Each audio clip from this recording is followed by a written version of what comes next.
오신 여러분을 사랑하고 축복합니다. 주님 앞에서 기쁘게 주님을 높이며 찬양하고 기도하며 가사를 생각하며 찬양하는 시간이 되길 소망합니다. 우리 그럼 사도신경으로 우리의 신앙을 고백하시겠습니다. 전능하사 천지를 만드신 하나님 아버지를 내가 믿사오며 그 외아들 우리 주 예수 그리스도를 믿사오니 이는 성령으로 잉태하사 동정녀 마리아에게 나시고 본디오 빌라도에게 고난을 받으사 십자가에 못 박혀 죽으시고 장사한 지 사흘 만에 죽은 자 가운데에서 다시 살아나시며 하늘에 오르사 전능하신 하나님 우편에 앉아 계시다가 저리로서 산자와 죽은 자를 심판하러 오시리라. 성령을 믿사오며 거룩한 공예와 성도가 서로 교통하는 것과 죄를 사하여 주시는 것과 몸이 다시 사는 것과 영원히 사는 것을 믿사옵나이다. 아멘. 내 모습 이대로를 사랑해 주시는 주님을 생각하고 가사를 생각하며 찬양하길 소망합니다.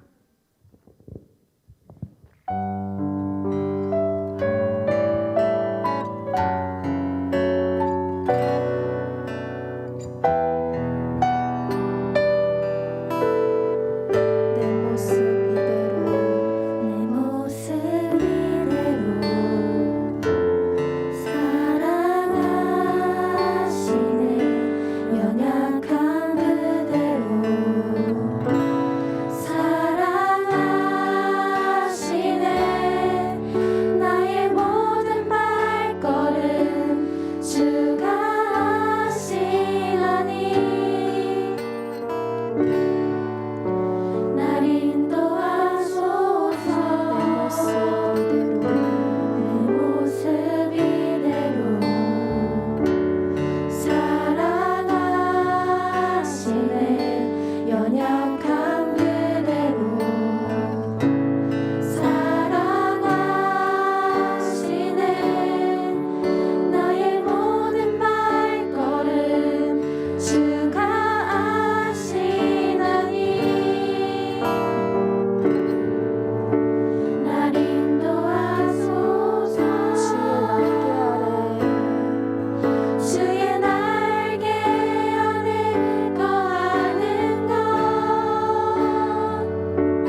지금 찬양 드릴 때 박수치며 기쁘게 찬양하길 원합니다.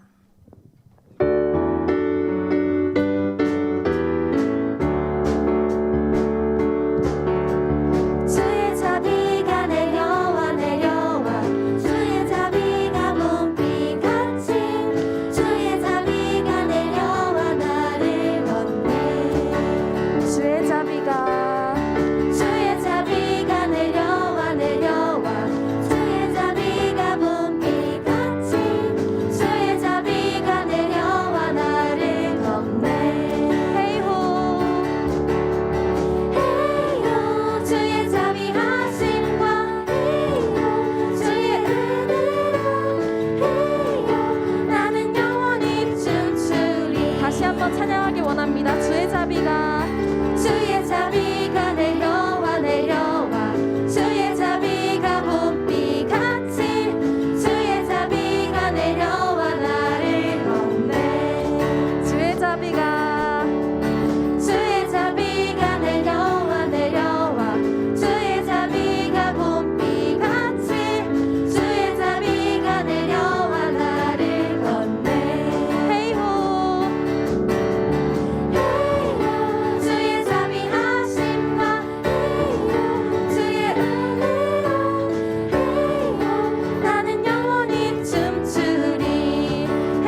마지막으로 내 삶을 깨트립니다라는 찬양 드릴 때 가사를 생각하며 전심 다해 찬양하길 원합니다.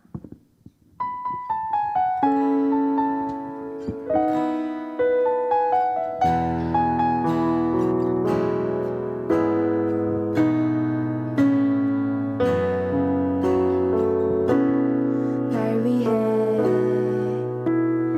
날 위해 십자가에서 깨뜨리신 사랑 오늘도 그 사랑 안에 나 거합니다. 주님의 생명 내 안에 있고 주님의 사랑 날 갖고 나니 나 오늘도 주께 내 삶 깨뜨립니다. 날 위해 십자가에서 날 위해 십자가에서 깨뜨리신 사랑 오늘도 그 사랑 안에 나 거합니다. 주님의 생명 내 안에 있고 주님의 사랑 날 강건하니 나 오늘도 주께 내 삶을 깨뜨립니다. 오 주여 내 삶을 오 주여 내 삶을 깨뜨립니다. 주 머리 위에 붓습니다. 내 모든 삶과 생명을 주님 얻으소서. 오 주여 내 삶을 깨뜨립니다. 주 머리 위에 붓습니다. 주님께라면 아깝지 않습니다. 날 위해 십자가에서 날 위해 십자가에서 깨뜨리신 사랑 오늘도 그 사랑 안에 나 거합니다. 주님의 생명 내 안에 있고 주님의 사랑 날 강건하니 나 오늘도 주께 내 삶을 깨뜨립니다. 오 주여 내 삶을 깨트립니다. 오 주여 내 삶을 깨뜨립니다. 주 머리 위에 붓습니다. 내 모든 삶과 생명을 주님 얻으소서. 오 주여 내 삶을 깨뜨립니다. 주 머리 위에 붓습니다. 주님께라면 아깝지 않습니다. 오 주여 내 삶을 깨트립니다. 오 주여 내 삶을 깨뜨립니다. 주 머리 위에 붓습니다. 내 모든 삶과 생명을 주님 얻으소서. 오 주여 내 삶을 깨뜨립니다. 주 머리 위에 붓습니다. 주님께라면 아깝지 우리 목소리로 고백하기 않습니다. 원합니다. 오 주여 내 삶을 오 주여 내 삶을 깨뜨립니다. 주 머리 위에 붓습니다. 내 모든 삶과 생명을 주님 얻으소서. 오 주여 내 삶을 깨뜨립니다. 주 머리 위에 붓습니다. 주님께라면 아깝지 않습니다. 주님께라면 아깝지 않습니다. 주님께라면 아깝지 않습니다. 우리 오늘 이 시간 같이 기도드리실 때 이번 주 한 주간 우리가 죄지었던 것을 생각하며 주님 앞에 모든 것 내려놓고 기도하길 소망합니다. 하나님 아버지 저희 오늘 정말 잘못했습니다. 주님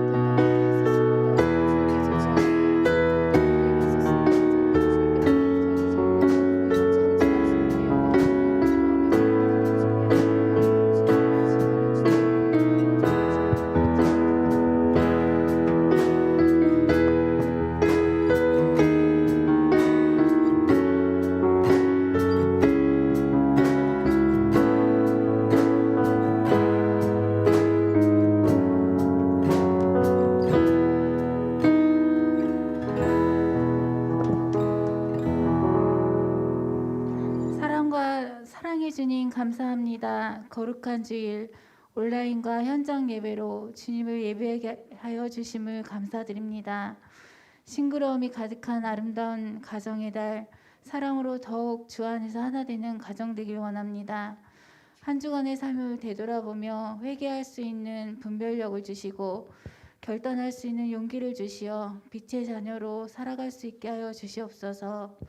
주님, 코로나가 길어져 함께 모여 예배하지 못하지만 구원의 기쁨을 아는 중등부 친구들 되게 하여 주시고 주의 말씀과 기도로 성장하게 하여 주시옵소서.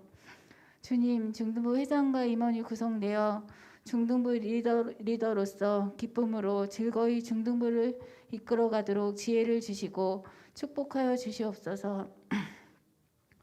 또한 찬양을 인도하는 찬양단과 예배의 순서를 맡은 친구들을 기억하시고 믿음의 반석 위에 설 수 있도록 주님 축복하여 주시길 원합니다. 이 시간 말씀을 대원하시는 장가라 목사님을 성령의 능력으로 함께 하시어 귀한 말씀이 땅에 떨어지지 않고 우리의 심령 가운데 60배, 100배의 열매를 맺게 하여 주시옵소서. 주님, 우리의 예배를 기뻐 받아주시길 원하오며 예수님의 이름으로 기도드립니다.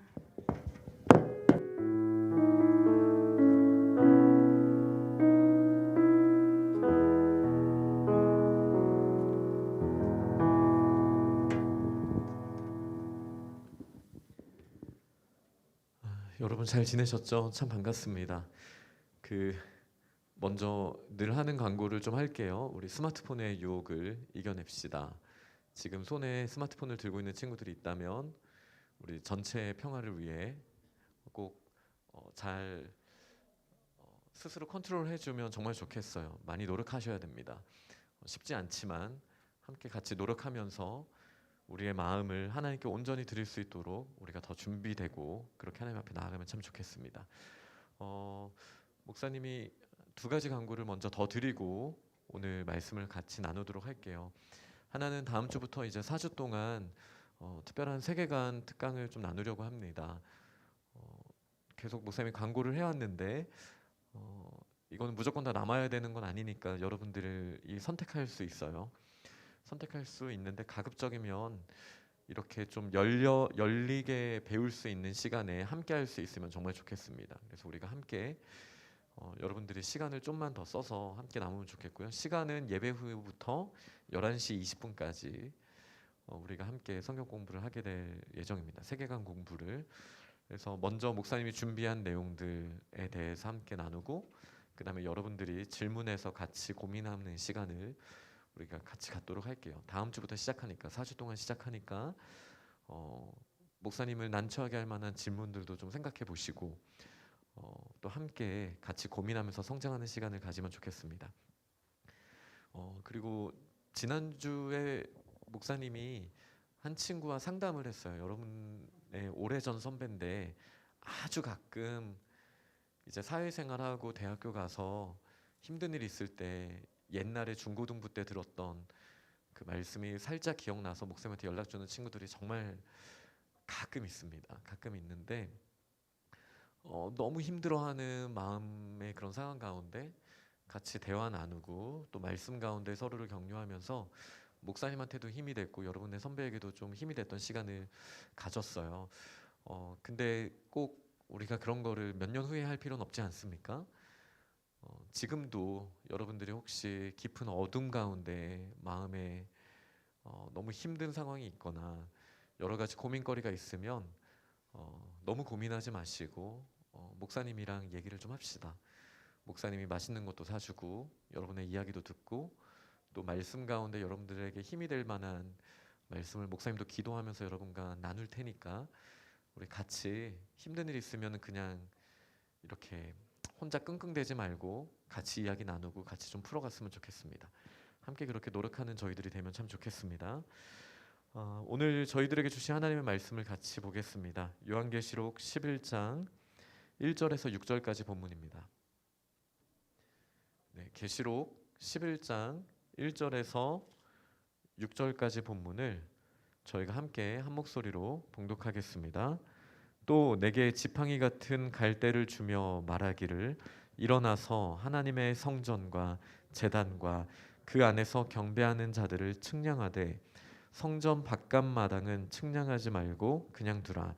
이것은 이방인에게 주었은즉 그들이 거룩한 성을 42달 동안 짓밟으리라. 내가 나의 두 증인에게 권세를 주리니 그들이 굵은 베옷을 입고 1260일을 예언하리라. 그들은 이 땅의 주 앞에 서 있는 두 감람나무와 두 촛대니 만일 누구든지 그들을 해하고자 하면 그들의 입에서 불이 나와서 그들의 원수를 삼켜버릴 것이요 누구든지 그들을 해하고자 하면 반드시 그와 같이 죽임을 당하리라. 그들이 권능을 가지고 하늘을 닫아 그 예언을 하는 날 동안 비가 오지 못하게 하고 또 권능을 가지고 물을 피로 변하게 하고 아무 때든지 원하는 대로 여러 가지 재앙으로 땅을 치리로다. 아멘. 네, 오늘은 두 증인이라는 제목으로 우리가 함께 하나님의 말씀을 나누도록 하겠습니다. 여기 나오는 두 증인은 이제 스가랴서 4장에 이미 하나님께서 먼저 보여주셨던 이 본문이 기록된 시기로부터 한 400년 전에 이미 먼저 하나님께서 보여주셨던 그 두 증인입니다. 근데 이 본문을 잘못 오해하면은 좀 문제가 될 수 있어요. 왜냐하면 여러분 이단이라고 혹시 좀 들어보셨어요? 네, 이단이라고 들어보셨습니까? 하나님의 말씀의 진리를 이렇게 비틀어 가지고 뭔가 비슷한데 다른 특히 이제 그 이단이 될 수 있는 거는 예수님에 대한 잘못된 이해, 그러니까 메시아에 대한 잘못된 이해죠. 그리고 말씀을 잘못 해석할 때 이제 그런 이단이라고 말을 하는데 이단이 되기 쉬운 게 바로 이 본문 때문이에요. 이 두 증인 중에 하나가 나다 이렇게 말하는 이단들이 있어 왔어요. 그러니까 내가 기름 부음 받은 자고 여러분들이 나를 따르면 된다 이렇게 말하는 사람들이 예전부터 쭉 있어 왔어요.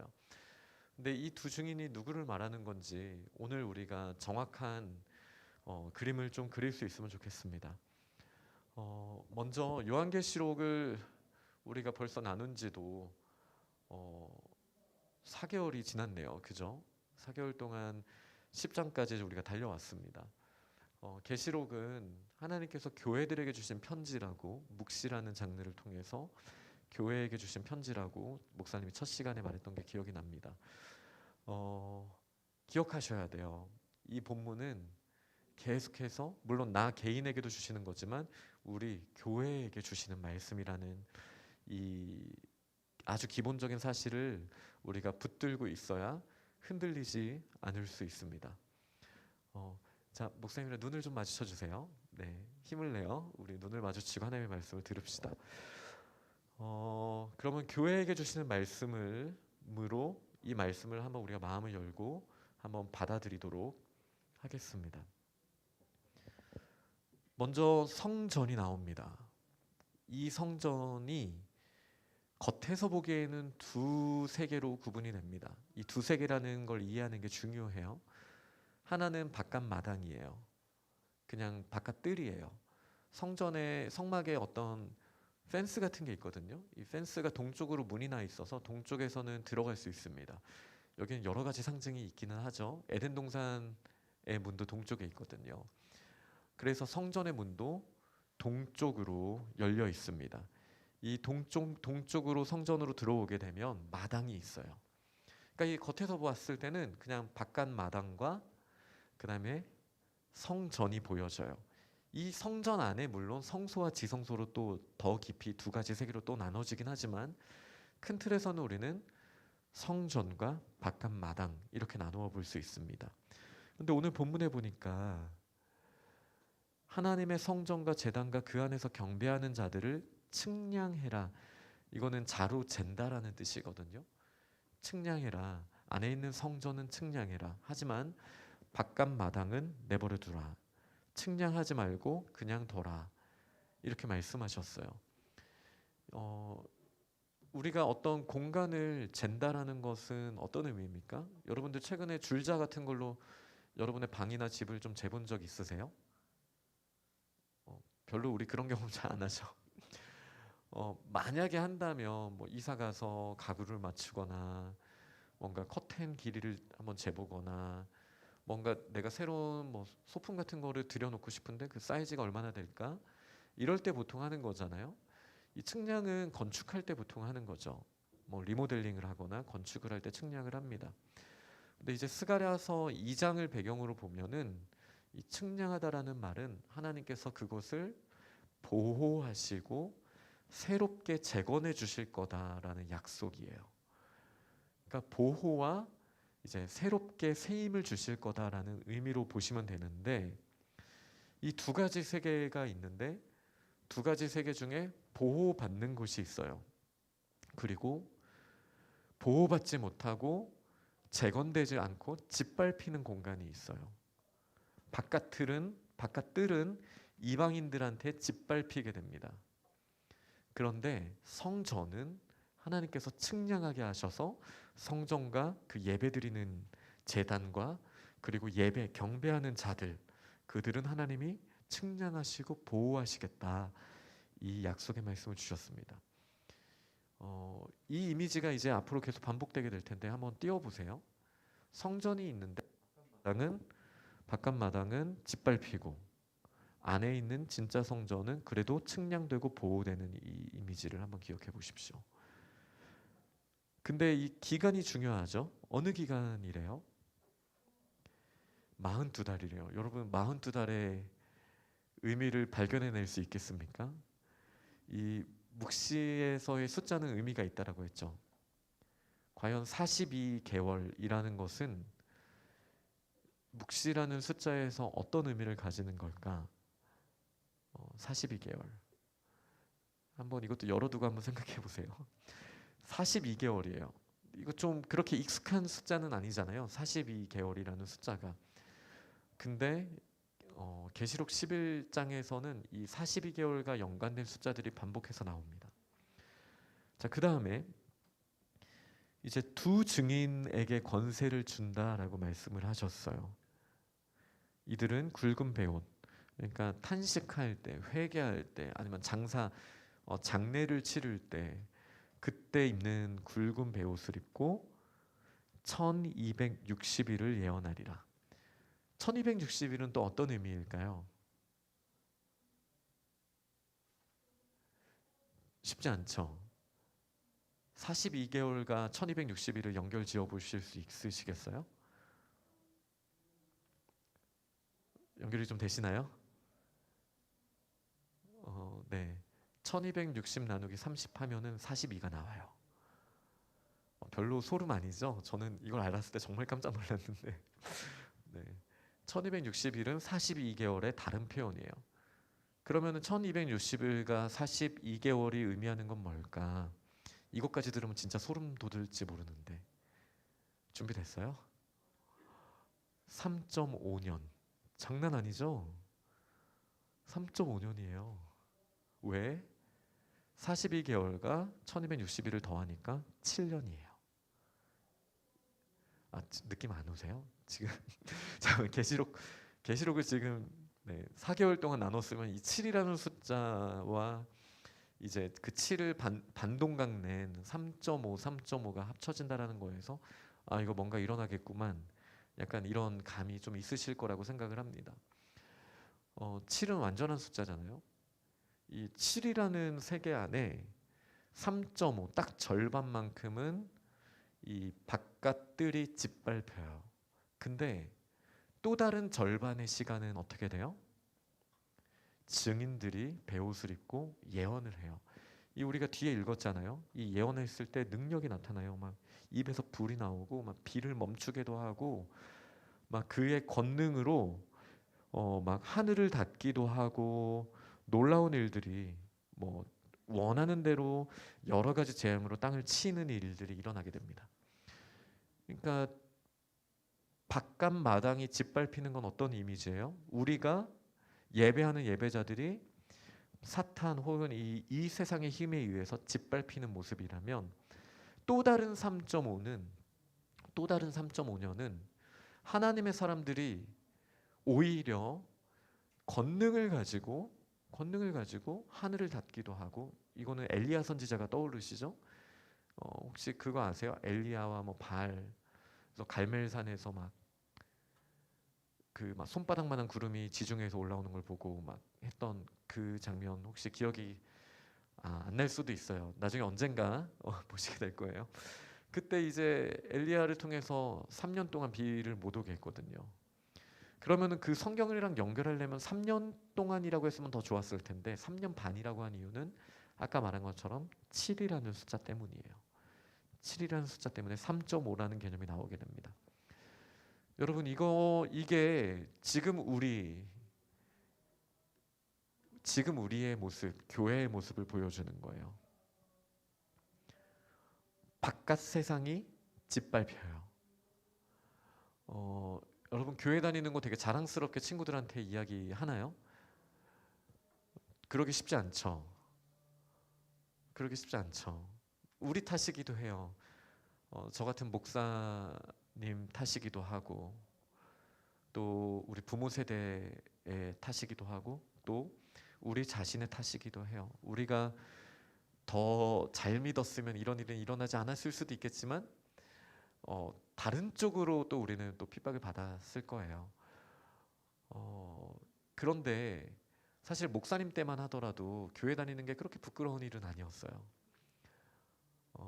야, 너 그래도 열심히 살아보려고 하는구나. 약간 이런 느낌이었다면 지금은 생각이 이상한 애들이네. 이런 사회적 분위기가 일어날 수도 있다고 생각합니다. 근데 요한계시록 11장을 보니까 이 성전의 바깥 마당은 짓밟히게 되어 있대요. 짓밟히게 되어 있대요. 다른 사람들에게 조롱받고 짓밟히고 사실 이 짓밟히다라는 느낌이 어떤 느낌인지 잘 안 올 수 있겠죠. 우리 회장님 앞에 좀 잘 봐주시고 목사님 회장님에 대한 기대가 큽니다. 그러니까 더 노력하셔야 됩니다. 짓밟힌다라는 느낌이 이 구약 성경을 보면 사실은 어떤 의미냐면 잠깐 이런 얘기한다고 잠을 못 자진 않겠죠. 우린 중학생이니까. 짓밟다라는 말을 사실 어디서 제일 많이 쓰냐면 포도주를 만들 때 포도주 틀 안에 포도를 넣고 이렇게 밟아요. 그런 축제 같은 거 본 적 있으세요? 막 포도 어떤 큰 뭐 홈이 파여져 있는 데다가 그거를 넣고 막 두 발로 짓밟습니다. 승현이도 얼굴을 보여주면 좋겠어. 찬양 인도자와 회장님을 잘 우리 보면서 함께 말씀을 나눕시다. 이 포도주를 밟으면은 막 포도즙이 막 창창 이렇게 튀길 거 아니에요, 그죠? 이거를 구약 성경에서 어떻게 묘사되냐면은 큰 전쟁의 때에 적군들이 사람을 밟아서 사람 피가 그렇게 포도즙처럼 튀기는 걸 말해요. 사람들을 몰아놓고 포도 알맹이를 짓밟으면은 막 그게 포도즙이 튕기는 것처럼 이 짓밟는다라는 의미는 목사님 수위 조절 못했습니까? 나름 빨리 넘어가려고는 했는데 이게 구약 성경에 나오는 짓밟는 심판의 이미지예요. 너무 끔찍하죠. 그 병거가 짓밟아버리고 군인들이 짓밟아버리면 끔찍한 일들이 일어나는 거예요. 이 바깥들을 밟는다? 사실 엄청 끔찍한 심판을 말하는 거예요. 근데 그게 전부가 아니라는 거죠. 우리는 지금 묵시를 통해 계시록을 통해서 두 세상에 대해서 계속 배워오고 있어요. 바깥들은 밟지만 성전은 보호되고 있어요. 밟히는 게 전부가 아니라는 거예요. 또 이건 공간으로 나눴을 때죠. 시간으로 나눠볼게요. 42개월 동안은 짓밟히지만 1260일 동안은 뭐예요? 우리가 오히려 공격을 할 수 있어요. 이게 지금 우리가 살아가고 있는 마지막 때의 모습이라는 거예요. 이게 마지막 때의 모습이라는 거예요. 3.5 더하기 3.5가 7이라는 거는 이렇게 이해를 해야 됩니다. 3.5가 지나면 3.5가 오고 7이 온다라는 개념이 아니에요. 동전의 양면처럼 동시에 존재하는 거예요. 동전의 앞면에 3.5가 있고 동전의 뒷면에 3.5가 있어요. 우리는 짓밟히면서 예언을 해요. 우리는 짓밟히지만 보호받아요.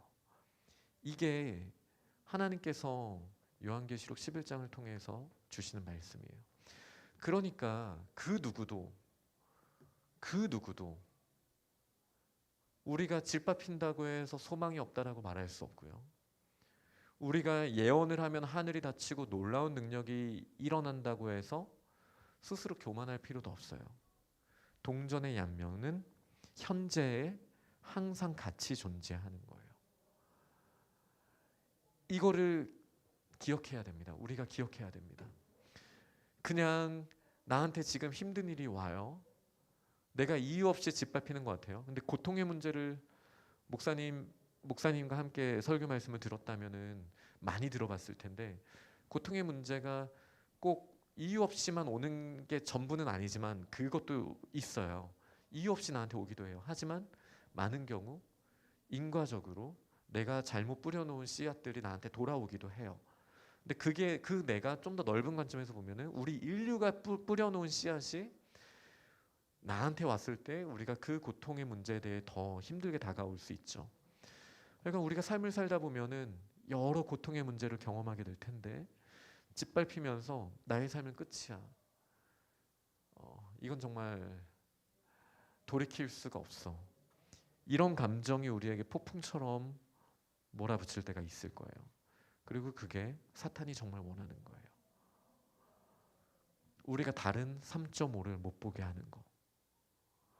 우리를 초라하게 만들고 짓밟히는 자로 만들고 그런 장면만 보여줘서 너는 원래 아무것도 아니야.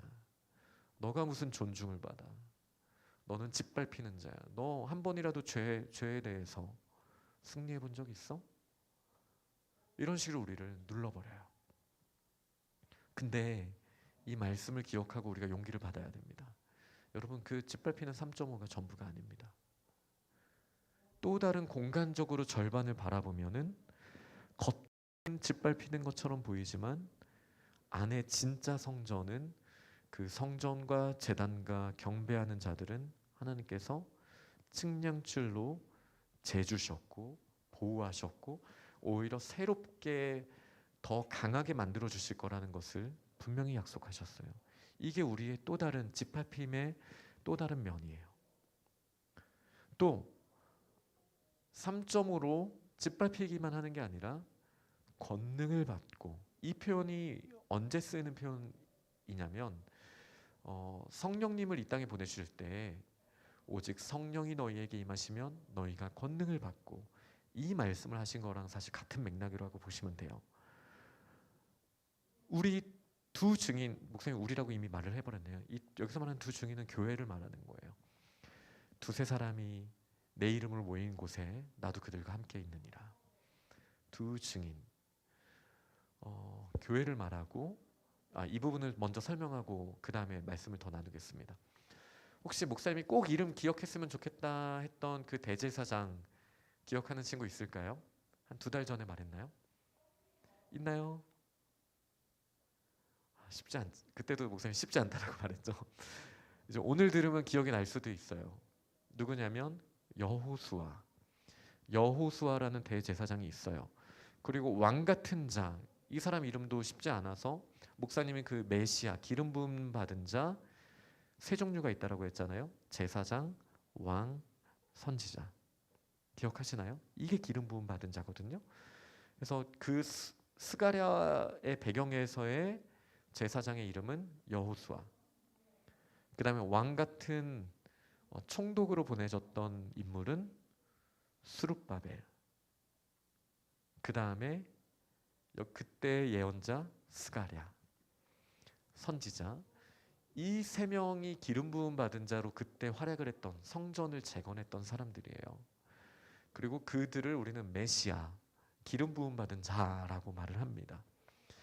근데 성령이 임하시면이라는 말이 지금 우리 시대의 표현으로는 성령의 기름 부으심이라고도 표현을 하거든요. 그 이유가 사실 이 요한계시록 11장, 스가랴 4장이 아주 큰 배경이 됩니다. 성령님은 어떤 분이셨죠? 그 예수 그리스도의 뿔, 예수 그리스도의 눈. 우리가 언제였어? 계시록 5장에서 봤는데 기억이 안 날 수도 있어요. 이 땅에서는 하늘을 보면 별이 보이죠. 근데 다른 세상 하늘에서 보면 그 별들은 7 촛대라고 이야기를 한 적이 있죠. 그리고 그 7 촛대가 온 땅을 두루 감찰하시는 여호와의 눈이다. 이렇게 말씀을 드린 적이 있어요. 한번 잘 기억을 해보셔요. 그러니까 성령님의 특징은 뭐냐면 온 땅을 두루 감찰하시는 여호와의 눈으로 이 땅에 보내심을 받은 분이셔요. 그리고 이 성령님이 지금 온 땅에 보내심을 받으신 성령님이 우리와 함께 하신다라는 표현을 우리는 기름 부으신 성령님의 기름 부으심이라는 표현을 쓰거든요. 이 말은 무슨 뜻이에요? 성령님이 기름 부으시면 우리가 어떤 존재가 된다라는 걸까요? 메시아. 이 말은 좀 오해하면 안 되는데, 엄마 제가 메시아래요. 집에 가서 이렇게 말하면 안 돼요. 좀 설명을 충분히 하시고 하셔야 돼요.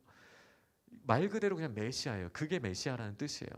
내가 기름 부음 받은 자다. 메시아에게 3대 직분이 있다고 했죠. 뭐라고 했죠? 네, 제사장, 왕, 선지자. 그래서 스가랴서 4장을 보면은 이 두 증인, 나중에 두 촛대, 또 두 감람나무 똑같은 걸 말하는 거거든요. 나중에 그 감람나무 사진을 한번 보시면 촛대랑 똑같이 생겼다는 걸 알 수 있어요. 왜냐하면 촛대가 감람나무를 본따서 만든 거거든요. 출애굽기일 거예요. 아마 우리가 묵상하다가 만나면 좋을 텐데, 어쩌면 레위기, 근데 아마 출애굽기일 거예요. 출애굽기를 보면은 그 부살렐이라는 베잘렐이라고 또 하는 부살렐이라는 사람에게 하나님께서 성전 기구와 성막을 만들게 하셔요. 그때 이 촛대를 만들 때 나무의 모양을 따서 만들게 하셔요. 그래서 그 촛대에는 그 순이 있고 마디가 있어요. 줄기가 있고 가지가 있어요.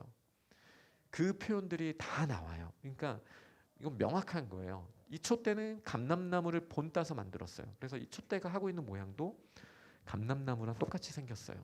나중에 궁금하신 분들은 지금 말고 나중에 한번 검색해 보셔요. 감람나무와 촛대 똑같이 생겼어요. 사실 같은 사람을 말하는 거였어요. 이 기름 부음, 감람나무의 기름으로 이 금촛대의 초가 타게 했거든요. 그 기름을 썼거든요. 감람나무. 그래서 성전 바로 앞에 마주하고 있는 산을 우리가 뭐라고 부르냐면 감람산이라고 불러요. 그 감람산에서부터 기름을 따서 성전의 촛대의 기름으로 썼거든요. 그래서 촛대가 밝혀지는 거예요. 목사님이 지금 이 많은 내용을 너무 달려서 헷갈리실 수도 있는데 이미 나눴던 내용이니까. 근데 이 촛대가 원래는 어디 있었던 촛대라고요? 다시 복습을 할게요. 원래 어디 있었던 촛대예요? 하늘에. 하나님의 보좌 앞에 서 있는 촛대예요. 그래서 우리가 아래서 볼 땐 그게 별로 보인다고 했잖아요. 7 별로. 근데 이 촛대가 왜 이 땅 가운데 올 수 있었을까? 성령님이 이 예수 그리스도의 눈, 이 별이 예수 그리스도의 눈으로 표현이 되는 거거든요. 예수 그리스도의 눈, 이 성령님이 온 땅으로 보내심을 받았는데 이 성령의 기름 부으심이 우리들에게 2명 이상 있는 우리들에게 임함을 받으면 우리는 그거를 이제 교회라고 해요. 교회. 2명 이상 있는 사람에게 성령님, 예수 그리스도의 이름으로 2명 이상 있을 때 성령님의 기름 부으심이 임하면 이제 어떤 놀라운 일이 일어나냐면 메시아라고 부를 수 있는 기름 부음 받은 자가 되는데, 바로 스가랴서 4장의 배경으로는 여호수아와 스룹바벨, 이 둘을 통해서 성전을 재건하실 것이고 사람의 능으로는 할 수 없지만 오직 여호와의 영은 할 수 있느니라, 이 말씀을 하셨거든요. 힘들지? 힘내봅시다. 좀만 더 힘을 내봅시다. 성령님이 우리에게 임하시면 우리가 제사장 같은 왕이 돼요. 다시 성령이 우리에게 임하시면은 여호수아 같은 죄인과 하나님을 연결해주는 제사장의 사명을 우리가 감당하게 돼요. 스룹바벨과 같은 백성들과 하나님을 연결해주는 왕의 역할을 감당하게 돼요. 스가랴와 같은 선지자의 역할을 감당하게 돼요. 이거를 계시록의 이미지로는 2 증인이라고 말을 합니다. 혹은 2 감람나무, 혹은 2 금촛대, 똑같은 말이에요. 왜일까? 이 두 감람나무가 누구냐고 스가랴 선지자가 스가랴서 4장에 물어봐요. 그래서 여호수아와 스룹바벨이라고 이야기를 합니다. 기름 부음 받은 자라고 이야기를 합니다. 근데 오늘 본문에서는 선지자에 대한 말이 없잖아요. 대신에 증인이라는 표현이 써 있는 거예요. 증인. 선지자가 예수님 오시기 전에는 선지자고, 예수님이 오실 거를 미리 알고 예언했다라고 해서 선지자고, 예수님 오신 이후에는 더 이상 선지자라고 부르지 않고 뭐라고 부른다고요? 증인이라고 부르는 거예요. 그래서 우리가 성경에 있는 예언을 사모하고 선지자를 사모한다면 예수 그리스도를 증거하는 삶을 사는 게, 그게 성경에서 말하는 선지자와 예언자의 모습이에요. 그러니까 이 두 증인이라는 말에서 이미 왕 같은 제사장인 우리 증인들, 예수 그리스도의 증인들, 교회가 정확하게 보여지게 되는 거예요. 너무 많이 달려와서 빨리 매듭을 짓고 다음 주에 더 이어서 가보도록 할게요. 여러분, 우리 교회는 뭡니까? 첫 번째, 저 하늘에서 보내신 성령님이 임한 공동체예요. 이 땅의 힘으로 사는 자들이 아니에요. 사람의 능으로는 할 수 없어요. 그 무서운 포도즙 틀의 심판이 오고 있을 때 사람의 힘으로는 버텨낼 수 있는 사람 아무도 없어요. 저 악한 마귀 원수가 와서 우리를 짓밟고 우리를 희롱하려고 해요. 사람의 힘으로는 이길 수 없어요. 어떻게 해야 돼요? 우리가 성령의 기름 부으심을 받고 성령 충만을 힘입어야 돼요. 그리고 왕 같은 제사장으로서의 증인으로 있게 되면은 딱 이런 느낌이에요. 사탄이 우리를 밟아요. 그런데 그 실제를 보니까 계시록 11장 1절 보니까 아무리 짓밟는다 하더라도 그 내부 성전만큼은 하나님께서 보호하셨기 때문에 짓밟힐 수 없는 존재가 되는 거예요. 동전의 양면이죠. 심판과 구원이 동시에 임하는 거예요. 우리가 조롱받고 짓밟히는 삶을 사는 것 같이 보일지라도 그 가운데 어떤 일이 일어나요? 하나님의 보호하심이 동시에 있는 거예요. 밟히나 밟히지 않은, 이게 계시록에서 말하는 핵심이에요. 이게 우리 교회의 모습이라는 거예요. 지금 아무리 짓밟히는 것 같고 여러분들이 조롱받는 것 같을지라도 여러분, 그게 세상의 전부가 아니에요. 진짜 본질이 있어요. 하나님이 우리를 보호하시는 그 진짜 세계가 있어요. 또 오늘은 목사님 많이 이야기하지 않았지만 두 감람나무가 그게 끝이 아니죠. 권능을 받아요. 그들이 증인이 되었을 때, 그들이 죄에 대해서 선포하는 제사장의 역할을 감당할 때, 백성을 다스리는 왕의 사명을 감당할 때 저 하늘의 문을 닫아서 비가 내리지 않게 하고, 그리고 땅에서부터 온갖 재앙, 지금 우리가 일주일 동안 묵상했던 그 애굽의 열 재앙처럼 그 재앙들을 일으켜낼 수 있는 힘들이 있다는 거예요. 이 재앙들을 일으킨다라는 이미지를 잘못 오해하면 안 됩니다. 우리가 저번에 말씀 한번 나눈 적 있죠. 무적행. 하나님의 자연스러운 법칙에 따르면 죄의 결과로서 무적행은 이미 열려 있어야 돼요. 근데 하나님의 은혜로 그걸 닫아두신 거예요. 왜? 우리에게 기회를 주시고 싶으셔서. 근데 이 증인들이 오면 죄의 실상이 어떠한지 낱낱이 드러나게 되는 거예요. 낱낱이 드러나게 되는 거예요. 여러분, 우리가 정말 죄 가운데 있잖아요. 제대로 그 죄가 얼마나 끔찍한 건지 우리의 마음속에 선명하게 새겨지면 우리는 그 죄를 멀리할 수 있게 됩니다. 근데 어떤 사람들이 계속 죄를 짓게 될까요? 죄를 지었는데 아무도 모르는 것 같고 나만 그 죄의 달콤한 열매를 쪽쪽 빨아먹는 것 같은 그런 착각에 있을 때 나의 죄성이 더 커지고 그 죄의 결과가 훨씬 더 큰 무게로 준비되고 있다는 것을 모르고 나의 죄가 더 커지는 거예요. 처음에는 그게 예를 들어 도둑질이라 쳐봅시다. 처음에는 정말 작은 거에서 시작하다가 점점 커지겠죠. 음란이라고 생각해 봅시다. 처음에는 나의 작은 경험에서부터 시작해서 점점 더 커지겠죠. 그런데 이게 한 번은 끊어져야 돼요. 끊어져야 돼요.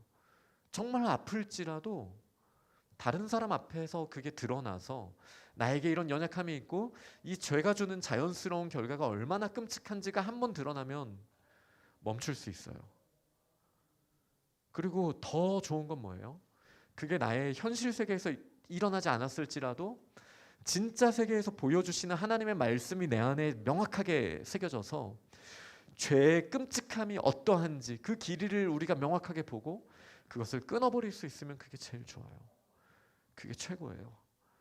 그런데 만약에 그렇지 않다면 지금 우리가 창피를 당하고 수모를 당하더라도 그 죄의 결과가 내 앞에 보여지는 게 그게 축복이에요, 여러분. 그게 정말 축복이에요.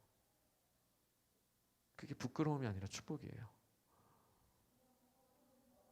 이 두 증인이 와서 재앙을 일으킨 건 그런 모습이에요.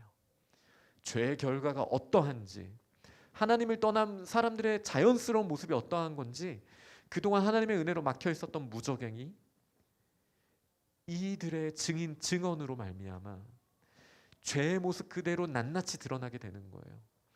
이거는 어떤 사람은 이거를 이제 누미노제라고 표현도 하는데, 정말 완전한 존재 앞에 서게 됐을 때 우리가 부끄러움을 느낄 수 있어요. 이해가 잘 안 되시죠? 그러니까 거룩하신 하나님 앞에 섰을 때 모든 사람들이 했던 표현이 뭐라고 말하냐면은 죽음을 경험하는 것 같다. 완전하신 하나님 앞에서 부끄러운 거예요. 마치 발가벗은 사람의 모습처럼 부끄러운 거예요. 이게 이제 성경에 나오는 모습이에요. 두 증인의 삶을 보면서 그들에겐 재앙같이 하나님을 닮아간 그 두 증인의 삶을 보면서 그 두려움을 경험하는 거예요. 그 재앙 같은 걸 경험하는 거예요. 저 사람과 함께 있으면 나는 더 이상 죄를 지으면 안 될 것 같아. 죄의 결과가 어떠한지, 죄의 끔찍함이 어떠한지도 보여지고, 죄를 떠난 사람의 아름다움이 어떠한지 그것도 명확하게 보여지는 거예요. 여러분, 우리가 그런 교회 되기 원합니다. 우리 권세 받았어요. 한 면으로는 42개월 동안 42달 동안 짓밟히는 것처럼 보이죠. 조롱당하는 것처럼 보이죠. 아무리 노력해도 안 되는 것 같죠. 내 삶이 끝날 것 같죠. 한편으로 그런 면이 있지만 다른 면으로는 공간적으로는 보호되고 있고, 사실은 보호되고 있었던 거고, 또 다른 1260일 동안은 우리에게 이미 권능이 임해서 하나님의 보호받는데 온갖 필살기들을 다 쓸 수 있는 그런 상태. 그래서 세상이 깜짝 놀라버리는 그런 놀라운 역사가 성령 충만을 경험한 우리들을 통해 나타나게 되는 거예요. 물론 이게 끝이 아닙니다. 이제 다음 주 본문을 보면 또 깜짝 놀랄 만한 3.5가 나와요. 그거는 이제 다음 주에 보도록 하고, 하지만 오늘 말씀을 한번 기억하면서 잘 새겨봅시다. 우리가 어떤 존재인지 알아야겠어요. 계시록은 계속 말해요. 죄는 결국은 꾸겨져서 무저갱이라는 바닥 없는 쓰레기통에 던져질 거예요. 죄와 그 죄를 사랑하는 자들. 근데 사탄은 계속 속이고 있어요. 하나님 성전 안에 있으면 너희는 짓밟히게 될 거야. 이 성전에서 당장 튀어나와. 네가 성령 충만한 두 증인이 된다면 얼마나 고통스러울 줄 알아? 당장 벗어 던지고 세상으로 나와. 거기선 죄라고 말하지만 여기서는 세상의 원리라고 말해. 여기 와서 즐겨. 너 자신을 보호해. 뭐 하나님이 너를 측량줄로 재준대. 네가 스스로 재야지. 세상은 그렇게 말하고 있어요. 진리를 따라가는 거 말고 쾌락을 쫓아가라고 말하고 있어요. 옳은 거 말고 내가 좋아하는 거를 쫓아가라고 말하고 있어요. 물론 옳은 걸 내가 좋아하는 게 하나님의 뜻이에요. 그 가운데 진짜 기쁨이 있어요. 여러분, 이 세계관 싸움에서 여러분들은 무엇을 선택하실 겁니까? 지금 사탄의 그 커다란 발이 그 밑창을 보이면서 우리를 짓누르려고 내려오는 것 같은 그 압박감을 받을 때 이 성전에서부터 튀어나가야겠다. 사탄의 보호함을 받아야겠다. 여러분 혹시 마음으로 그런 생각을 가지고 계십니까? 아니에요. 이 세상은 원래 죄로 물들어 있을 곳도 아니고 죄 때문에 눌려 있어야 되는 곳도 아니에요.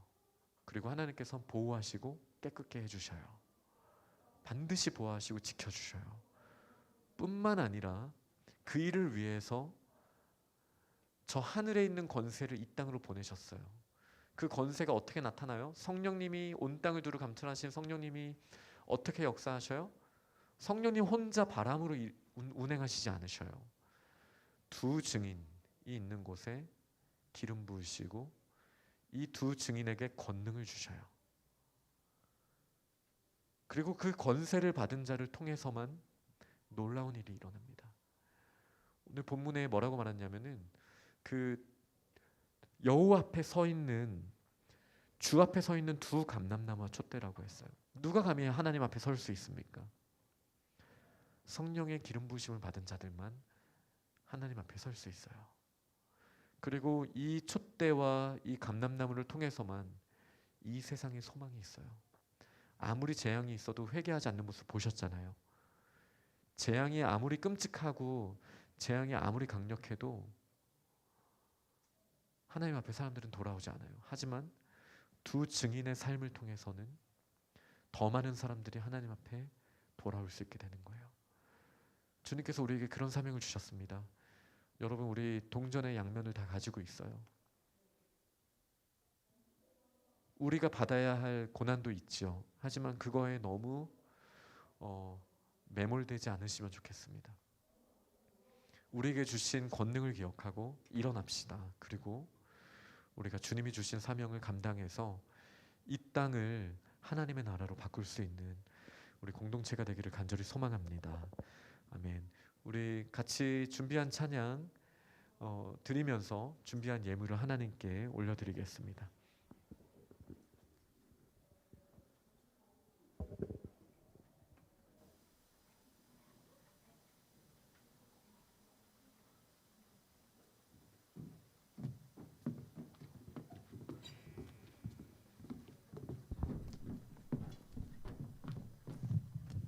바로 찬양하겠습니다.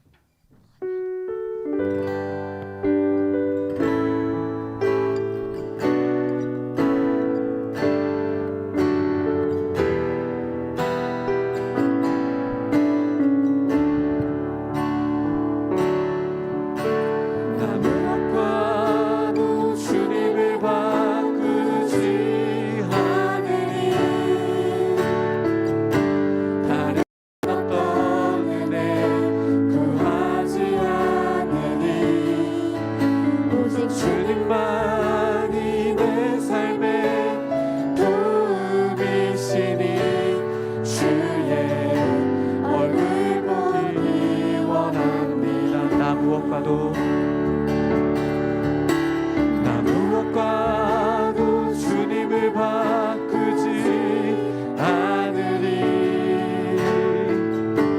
다른 어떤 은혜 구하지 않으리.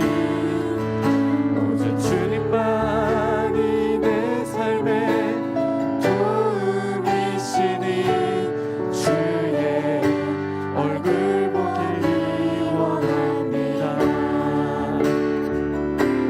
주님 사랑해요.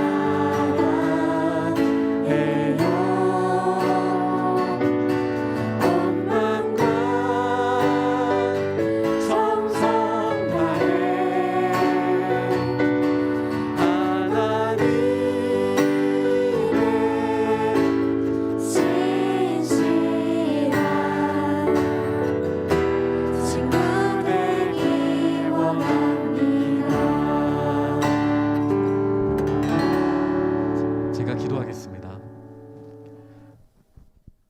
존귀하신 주님, 험한 세상 가운데에도 측량줄을 우리에게 두르시고 저희를 보호하시는 주님을 보게 되었습니다. 우리가 짓밟히는 것처럼 겉으로는 보일지라도 우리를 보호하실 뿐만 아니라 1260일 그 다른 면을 보았을 때 저희에게 또 권능을 주시고 성령 충만을 주셔서 사명을 감당할 수 있는 힘을 주시니 감사합니다. 하나님, 이 땅에서 저희가 두 증인으로, 두 올리브 나무와 또 두 금촛대로서, 그 교회로서, 또 기름 부음 받은 자로서 주님이 맡기신 사명을 감당하는 우리 주평강 중등부 공동체가 되도록 주께서 역사하여 주옵소서. 우리가 드린 예물, 우리의 마음 기뻐 받으시고 주의 나라를 위해 사용하여 주옵소서.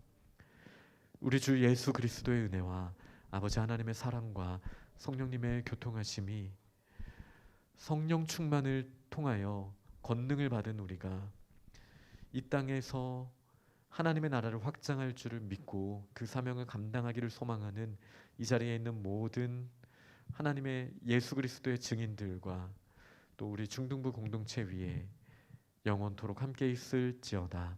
아멘.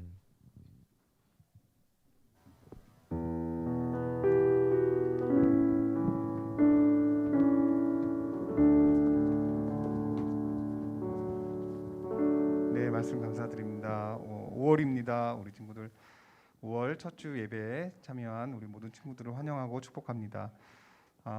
축가를 매달 둘째 주 했는데요. 다음부터 시작되는 목사님과의 세계관에 관한 성경 공부를 위해서 오늘 5월 생일 축하를 먼저 진행하겠습니다. 가영 쌤이 하시나요? 예, 부탁드립니다. 네, 가영 쌤 나오세요. 환영합시다.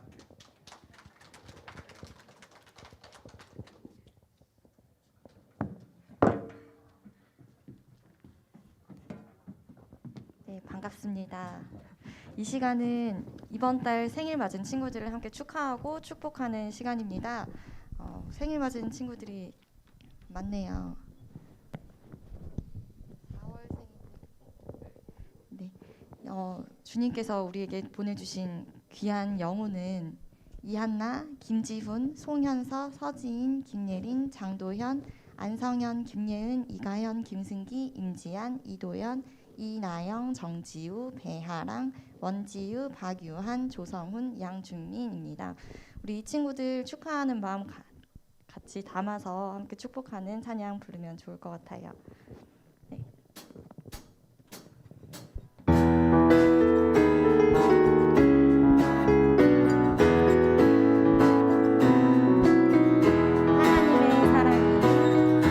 하나님의 사랑이 당신의 삶 가운데 가득하기를 축복합니다. 하나님의 은혜가 우리 가운데 가득하길 기도합니다. 하나님의 사랑이 당신의 삶 가운데 가득하기를 축복합니다. 하나님의 은혜가 우리 가운데 가득하길 기도합니다. 하나님의 사랑이 당신의 삶 가운데 가득하기를 축복합니다. 하나님의 은혜가 우리 가운데 가득하길 기도합니다. 네, 생일 축하합니다. 네, 이제 장가람 목사님께서 제 생일 맞은 친구들 위해서 기도해 주시겠습니다. 하나님, 5월에 태어난 너무 사랑스러운 친구들이 우리 공동체에 있게 되어 감사합니다. 우리 귀한 하나님의 자녀들에게 주님의 권능을 더욱더 부어주시고 또 특별히 행복을 주님 안에서 찾으며 그 행복을 나눌 수 있는 또 건강한 믿음의 자녀들로 주님께서 세워주옵소서. 예수님 이름으로 기도합니다. 아멘. 네, 감사합니다. 우리 친구들 담임 선생님들이 확인하셔서 온라인 선물, 생일 축하 선물 부탁드립니다. 네, 지난주 투표를 통해서 우리 회장이 선출됐죠. 우리 강주환 학생이 선출이 되었는데요.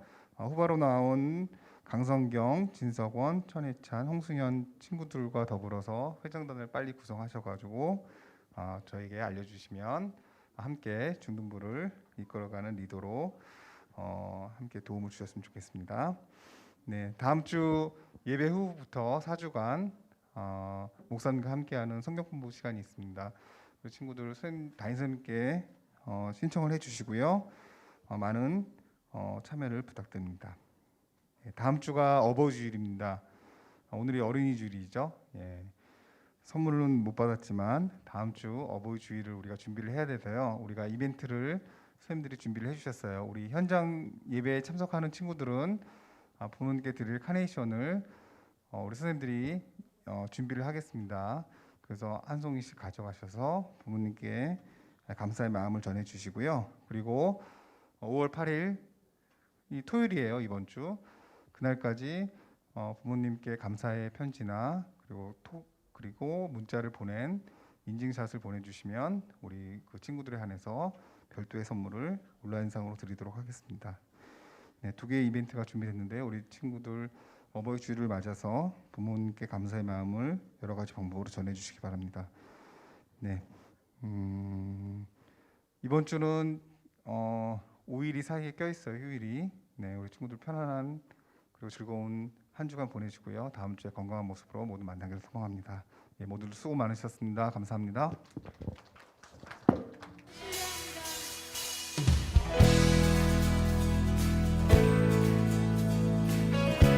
주님이 우리의 믿음의 반석이 되시